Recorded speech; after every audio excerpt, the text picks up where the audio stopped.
Quantum mind has, then the other benefit of quantum mind is you know who is who, right? You know what people are thinking. You know who loves you and who hates you and who is pretending.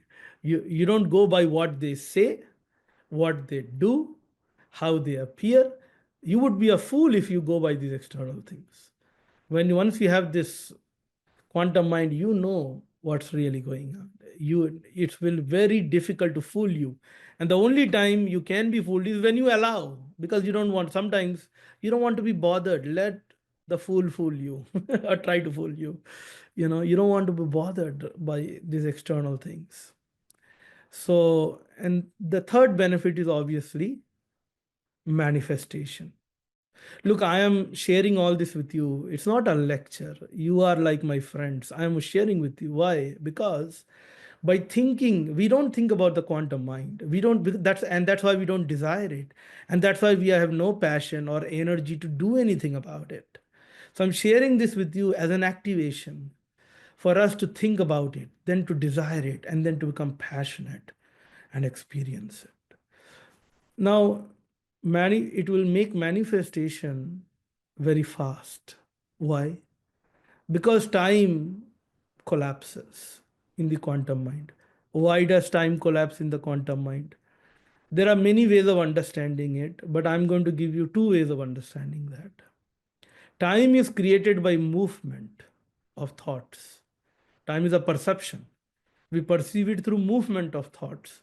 When all thoughts stop, then you cannot perceive any time. Then you're timeless. So then, between a thought, a desire, and its manifestation, time has to pass. Certain time it requires to get something. And when your thoughts are stopped and you intend something to happen, it will happen rapidly because time is very, very different or non-existent. Now, let's go a little deeper. How was time created? Oh, that's a very impossible question. And there are many theories, and let me share one of them with you, which is very real. It's not just a theory, it is a truth. Time was created when God contemplated himself or herself, whatever your version of God is. When God contemplated himself or herself, time got created. How? Why? Time is the distance between 2 points. Time is the distance or the required between two states of consciousness. Time is the distance. Two things must exist for time to exist. In a unity consciousness, time cannot exist. So when God is, and there is no change in God. There is no time. If there is no change, there is no time, because change requires time. Change implies time. When only God exists and the world doesn't exist, then again there is no time. So when God contemplated himself, he created an image of himself. He created the other out of his own desire to know himself. So from desire of God came out time. Same thing at our level. Our desire, which gives rise to thinking, creates time. So when you are in the quantum mind, and which is the mind of God, there is no time, because you are everything. If you are everything, then time has no role. Time is not needed.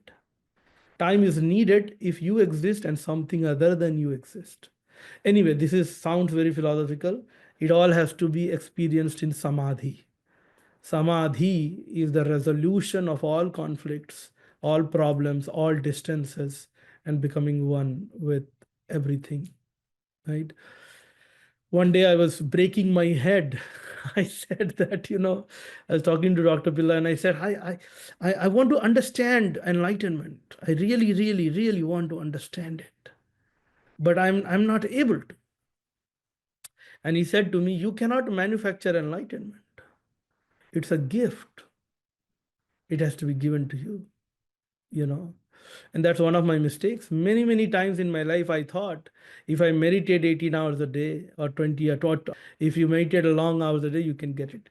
Not true at all. In fact, it's great, you experience altered great states of samadhi. It's fantastic. I will not lie. It's absolutely blissful. It's the best feeling in the world. But it won't give enlightenment, unfortunately. Enlightenment is really an unconditional gift. Our ego cannot understand that. Ego wants to achieve, achieve, achieve, achieve. Enlightenment cannot be achieved. You shut up, you shut your mind down, shut your ego, and God will give it to you. The universe or the guru will give it to you. Your job is to shut up. So Patanjali also talks about this, famously. Yoga, which means union with God, is chitta vritti nirodha. Chitta is the mental apparatus that we have, which includes the ego, includes the manas, which is the thinking mechanism, and includes the intellect, which is buddhi, which decides what is right and what is wrong, what is good, what is not good for me, right? Do I want to stay? Do I want to stay in San Francisco or San Diego? Right? Who decides this? There's a manas which thinks San Diego, San Francisco, but who decides? Buddhi, the intellect decides. Okay, let's go to San Francisco. Oh, let's go to San Diego. Oh, let's go to DC. Let's go to India. Who decides? That's intellect. And this whole framework of the ego and the mind activities is called chitta. And this whole apparatus, vritti, it has vritti. Vritti means the vritti has many meanings to it. Chitta, vritti. Vritti means the expansion. It means the disturbance in this, or the activity of this chitta, the mental apparatus, thinking, deciding, desiring, remembering. These are all the activities. And so vrittis, these are vrittis. Nirodha, stop. Putting an end to all this activity and becoming absolutely silent is yoga, the quantum mind. So, but the advantages are fabulous. There is no suffering in the quantum mind. The same thing the Buddha achieved, and Buddha taught. Life is dukkha, life is suffering. The only way out is empty the mind, which is the quantum mind. Nirvana is nothing but the quantum mind. But nirvana has to be transmitted to us. It has to be received by us.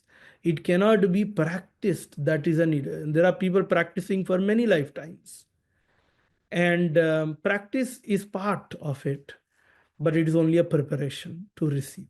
Okay, with all this discussion, let us now do some meditation to experience the quantum mind. And we will use the sound chi. Chi. Chi is nothing but she. She in Sanskrit becomes chi in Tamil. And also in Japan, chi is the life force.